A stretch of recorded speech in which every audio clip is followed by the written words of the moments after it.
Okay, everyone, I need to start by saying that it is absolutely ridiculous that I'm going to be teaching you these next bunch of lessons, about the next 4 or 5 lessons. The reason it's ridiculous is because I don't know any of this stuff. Okay, it's not something that I was ever taught. I'm not good at any of this stuff. And make it even more ridiculous, I bet some of you do know this already and are probably very good at it. This is something that is commonly taught in art class. Anyway, so I'm going to do the best job I can, but as you're watching these videos, if you're like, what is he talking about? That's not absolutely correct, or you're doing a terrible job, I apologize in advance. Let me know, and I can try to improve. So we're going to start by looking at one-point perspective. So we're going to be looking at different ways of representing three-dimensional objects on two-dimensional surfaces. So, perspective. What's perspective? Perspective is like a point of view, right? How you view something is your perspective. You might be looking at it from above or below, to the right side, left side, all that kind of stuff. So what we're going to talk about the next couple of days are perspective drawings.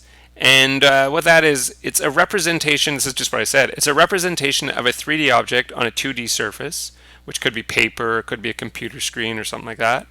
And objects appear proportionally smaller with distance. So as things are further away, they look smaller, right? I mean, this is kind of like if you think of the classic train tracks, right? If there's train tracks, here's my train tracks. Okay, imagine these are train tracks. When we're standing right up close to the train tracks, they look this far apart. Now we know these are train tracks and they're always the same distance apart, they're parallel. But what it looks like when you look way down the train track, it looks like the train tracks are getting closer together. I hope you know what I'm talking about. You know what I'm talking about, right? Things far away look closer together, look smaller, etc. That's perspective. This is the idea behind perspective drawing. So today we're going to do 1-point perspective drawings. Next day we'll do 2-point. I don't think I'm brave or talented enough to do 3-point perspective drawings. So what's a 1-point perspective? This is a scene or an object, and it's drawn as it looks from a single point. Parts of the scene or object that are farther away look smaller, just like we talked about here. Things that are farther away look smaller. And parallel lines converge toward the horizon. So what's this thing, this horizon here? A horizon line is a horizontal line, horizon, horizontal, horizontal. A horizontal line that is at the eye level of the observer. So this down here, this is going to be my horizon right here. So there we go, that's my horizon. And you put the horizon in your drawing or your sketch at the point where you want someone's eyes to be looking. It does not have to be visible. So you could even have the horizon line be off your page, right? The page you're working on, that you're doing your drawing on, could be here, and you could actually have your horizon line off the page somewhere. That could still work. Okay, the next thing is the vanishing point. A vanishing point is the point at which parallel lines appear to join in the distance. So as I said, if we drew these railroad tracks far enough, let me move them down here, and if I drew them far enough into the distance, there would come a point where it looks like they actually join together, right? Here's my railroad tracks getting closer and closer and closer together, and at one point it's going to look like they meet each other, and that point where they meet, that is the vanishing point up there. So what we're going to do in our drawing is I'm just going to pick a point. Oh yeah, by the way, the vanishing point must be on the horizontal line. So I'm just going to put a vanishing point right here, and I'll label that. Okay. It can be left-handed or right-handed. So VPL is not Vancouver Public Library in this case. It is vanishing point left, and in this case it would be vanishing point right. And I'll show you how this works in just a second. First of all, let's define point of perspective. This is the position from which an object is being viewed. It's like, remember we called it point of view? It's like the point of view, where the person's looking from.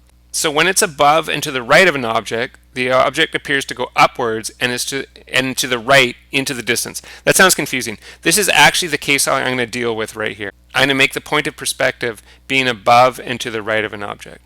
Okay, so here's what I'm going to do. I'm going to draw a square here, or a rectangle.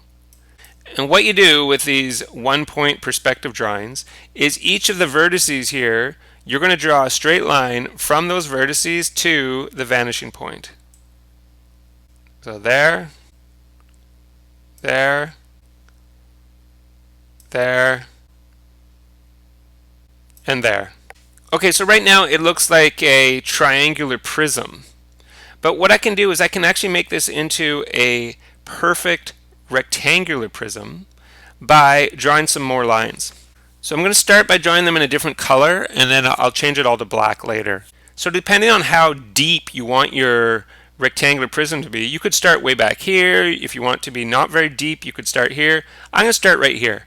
And so what I do is I'm going to draw lines that are parallel to the lines in my rectangle that touch these perspective lines here. So for example, I could draw it from here over to there. And I could draw from there straight down to here. Then I would draw from here over to this perspective line. And if I go up from there, it should attach right to there. So now I can get rid of a lot of these lines here. So I'm just erasing the parts I don't need. So now let me change all these purple ones to black. And in fact, there's some of these lines in here you wouldn't actually see, right? You would not see this line, so let me get rid of this. And you wouldn't see this line, so I'll get rid of that. And you wouldn't see this one, so I'll get rid of that. And there you go. I have a rectangular prism, and it's drawn in a way that the part that's further away from me looks smaller than the part that's closer to me. Now, I know I probably haven't done it perfectly, but what should be the case is if I was to draw from any vertex, remember, it's going to go right to that vanishing point. Right to the vanishing point. Right to the vanishing point. Right to the vanishing point. Again, I'm a little off there.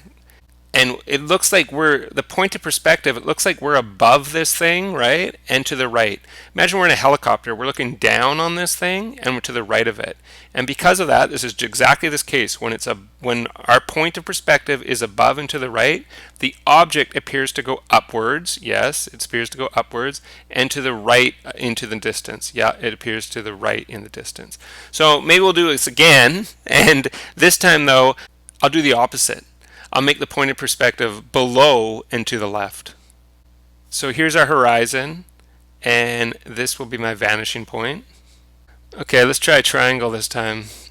Should actually be a little easier because I only have 3 vertices this time. And remember, the idea is to draw a line from each vertice to the vanishing point. Then I'm going to draw another triangle. I can start here.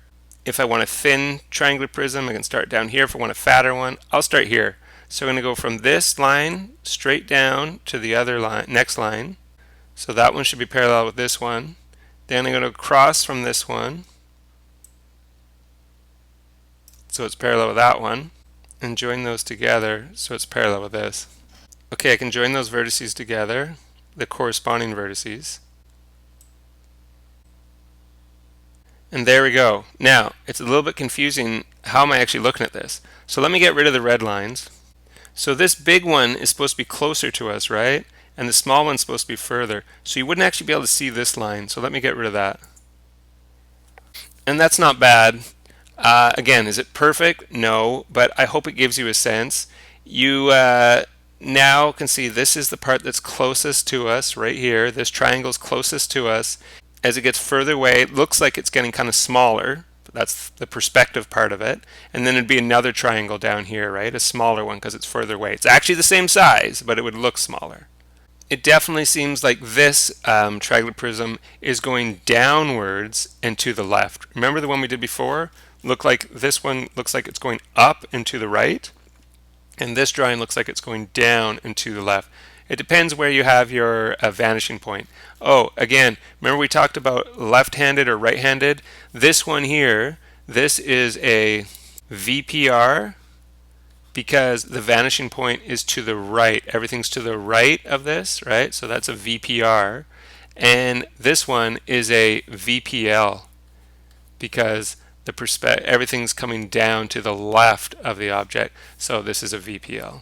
All right, here's what I want to do. I want to do two letters, and we're going to have one directly below the vanishing point, and the vanishing point is a VPR.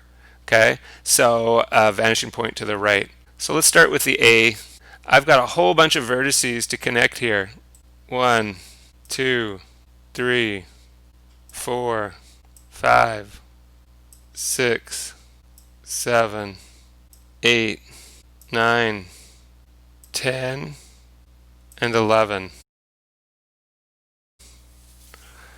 It's a bit of a mess, isn't it? I'm now going to draw a line that's parallel to this part of the A, to that line there. I'll do the best job I can. Okay, there we go. Now, do you see that some of these lines you wouldn't actually be able to see? You couldn't see this line here, so I can actually get rid of it. There's a lot of these. This is probably a very foolish way I've done this. You wouldn't be able to see this line at all, nor this line. This line here, you'd only see that little bit there. You wouldn't see the rest of it. So I'm going to get rid of the rest of that line. Same with this one. You would only see this bottom part of it here. This line you wouldn't see at all.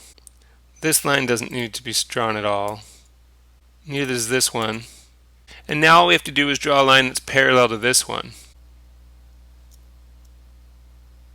Like that. And we can get rid of all this extra bit. So I do believe I did probably extra steps by starting by drawing all those lines, but I ended up with this big block A, and you can see it's drawn with 1 point perspective here. Alright, let's try the C. Okay, let's start by drawing a line that just touches here and just touches, I guess, right there. And then what I want to do is I want to draw parallel to this as thick as I want. So I could make it really thick if I wanted and go way out here and go like this, or I could make it less thick and come way down here. I'm going to make it pretty thick. Why not? I'll go from here to here. And then of course I'd also need to add the line from here to here. I want to make sure I include that line, and from here to here, before I actually get rid of these original lines I drew. So I'm going to get rid of this one and get rid of this one. Okay, next let's deal with from here and here.